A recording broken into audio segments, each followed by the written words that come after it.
Good morning, third graders. In this video, I'm going to go over our spelling, vocab, and skill and strategy, as well as the English skill for this week.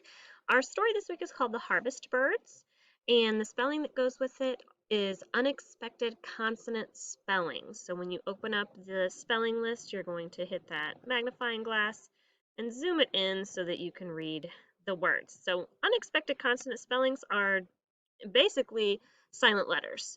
So this T in the ch, itch, I don't hear that T, the silent W, the silent K.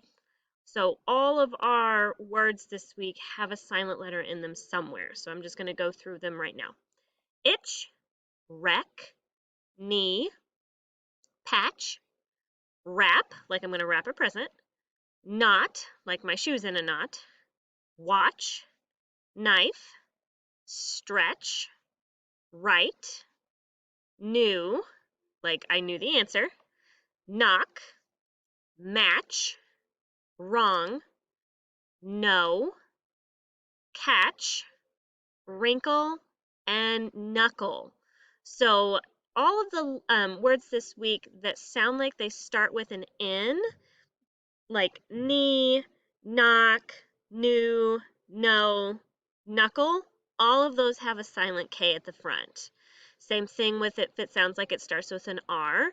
We have wreck, wrap, wrong. All of those have a silent W at the beginning. So be very, very careful with the spelling words this week. Let's move on to our vocab words. So vocab words this week are serious, which means not playful or silly, not joking. Patch is a small piece of land. Borrow is to use something that you intend to return. Advice is ideas or suggestions about what someone should do. You may have asked someone for advice before. Ashamed means you feel guilty, you're sorry, you're embarrassed. That's the feeling of shame. Borders are the edges of places. Separate is to divide into groups. Separate. And then harvest is ripe crops being gathered. So in our area around here right now, the soybeans and the corn are being harvested. They're being taken out of the fields. Our target skill with our story is drawing conclusions, which is using details from the story to figure out something that's not directly stated by the author. Our strategies this week are to infer and predict. Predict means you're thinking about what will happen in the story, and then infer means to figure out something based on the clues in the text. It's very much like drawing conclusions.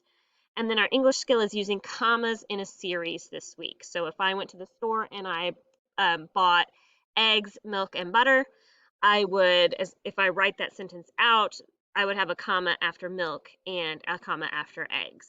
And so then that way my reader knows to pause for like a second, even if that, as they're reading that sentence. So if I have a list of things, a list of nouns in a series all together, one after the other, I separate those nouns with commas.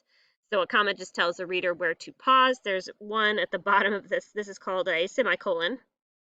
And so the semicolon has a period on the top and then a comma on the bottom. So commas are the ones on the ground, apostrophes are in the air. And I always remember that because air and apostrophe both start with A. So that is your skill strategies and vocab words and spelling words for this week for the story, The Harvest Birds. If you have any questions, let me know.